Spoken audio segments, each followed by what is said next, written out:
Insomnie, difficulté à s'endormir, les problèmes de sommeil peuvent vous gâcher la vie. Pour certaines personnes, de véritables pathologies sont en cause, mais beaucoup d'autres gagneraient à changer leurs habitudes pour améliorer leur nuit. Alimentation, sédentarité, exposition à la lumière ou encore respect des rythmes. À l'occasion de la journée internationale du sommeil, on fait le point avec Sophie Kwan sur le hors-série de 60 millions de consommateurs consacrés à ce sujet en vente en kiosque et sur notre site internet.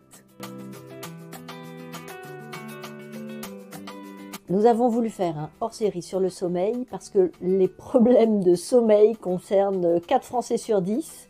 Il y en a énormément qui ont des difficultés à dormir, des insomnies. Et parallèlement à ça, il y a sur le marché énormément de produits qui existent pour essayer de juguler les problèmes de sommeil. On a voulu savoir s'ils étaient efficaces et comment donner des solutions à nos lecteurs. Alors, il y a une vingtaine d'experts qui ont contribué à ce numéro, à commencer par une psychiatre qui s'appelle le docteur Royan Parola, qui a fait énormément de travaux sur le ressenti du sommeil et les raisons pour lesquelles on est en dette de sommeil. Donc, elle nous a éclairé un peu tout au long du numéro et notamment sur l'usage des somnifères. Et de plus en plus, les Français doivent se tourner vers des thérapies comportementales du sommeil, au cours desquelles ils vont réfléchir à la façon dont ils dorment. Et là encore, nous avons eu des experts de la thérapie comportementale et cognitive, et puis énormément de médecins qui ont traité de l'apnée du sommeil, par exemple, sur les raisons pour lesquelles on a envie d'aller aux toilettes la nuit, les cauchemars, les insomnies, etc. Alors le sujet qui m'a le plus marqué, c'est un sujet original sur la façon dont les skippers gèrent leur sommeil pendant le vent des globes. Donc, pendant 3 mois, ils vont devoir dormir de façon extrêmement morcelée. Ils vont être en dette de sommeil pendant très longtemps. Et donc j'ai appris la façon dont ils se préparent à une course, et notamment un truc que j'ai découvert, c'est qu'on pouvait stocker du sommeil en se couchant plus tôt et en dormant très longtemps pendant plusieurs semaines d'affilée.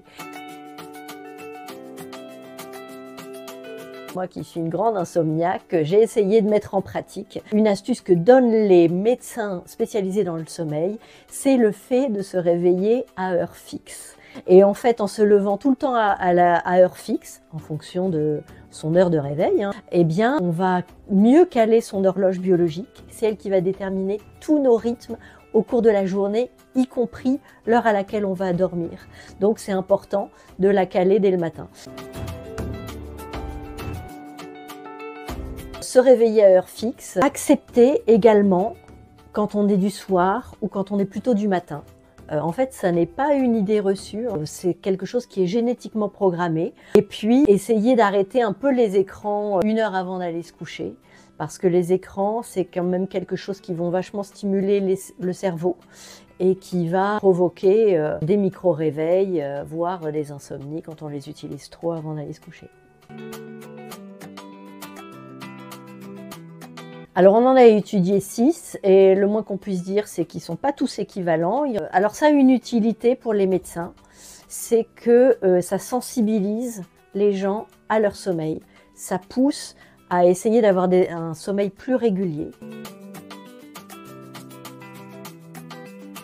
Au niveau des plantes, il n'y en a qu'une qui a montré une efficacité scientifiquement prouvée sur le sommeil, c'est la valériane.